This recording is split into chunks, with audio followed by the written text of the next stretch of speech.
पाकिस्तान में जहां आवाम की बड़ी तादाद भारी भरकम बिल देने में मसरूफ है, वहीं चंद हजार सार्फिन ऐसे हैं जिनका बिल चंद सौ या हजार ही आता है, क्योंकि ये प्रोटेक्टेड सार्फिन हैं। यहाँ तक के हुकूमती और माशी माहिरीन के मुताबिक इन सार्फिन का बिल दूसरे सार्फिन अदा करते हैं। तो आखिर ये प्रोटेक्टेड सार्फिन है कौन, और हम या आप इन प्रोटेक्टेड सार्फिन की फहरिस्त में क्यों नहीं आते? हकीकत यह है कि प्रोटेक्टेड सारिफ की कैटेगरी में आना बहुत ही मुश्किल काम है, और आपकी जरा सी गलती आपको प्रोटेक्टेड सारिफ की कैटेगरी से निकाल देती है। प्रोटेक्टेड सार्फिन की पहली कैटेगरी में 1 से 50 यूनिट तक के लाइफलाइन सार्फिन आते हैं, जिनके लिए बिजली का फी टैरिफ 3 रुपए 95 पैसे है।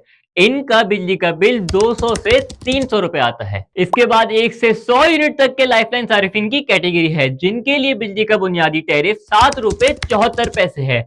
इनका बिल 1000 रुपए तक आता है। इसके बाद 1 से 200 यूनिट तक के प्रोटेक्टेड सार्फिन की बारी आती है, जिनके लिए बिजली का टैरिफ 10 रुपए है। लेकिन पिछली दो कैटेगरी के बरअक्स इसमें माहाना और सहमाही एडजस्टमेंट के चार्जेस भी देने पड़ते हैं, जिसके बाद बिजली का बिल मिला जुलाकर 2500 से 3000 रुपए तक बन जाता है।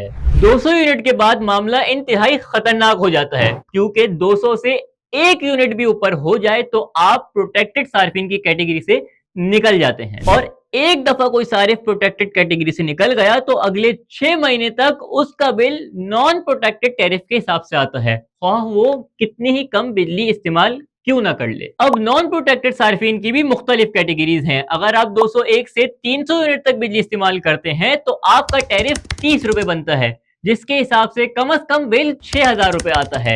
301 से 400 यूनिट तक बिजली इस्तेमाल करने पर बिल 15000 से 17000 तक आ सकता है। 401 से 500 यूनिट तक बिजली इस्तेमाल करने पर आपका बिल 21000 रुपए तक पहुंच जाता है, और सरचार्जेस इंक्लूड करने के बाद बिल 30000 रुपए तक आ सकता है। 700 यूनिट से ऊपर बिजली इस्तेमाल करने वाले सार्फिन का कम से कम बिल 50000 रुपए बनता है।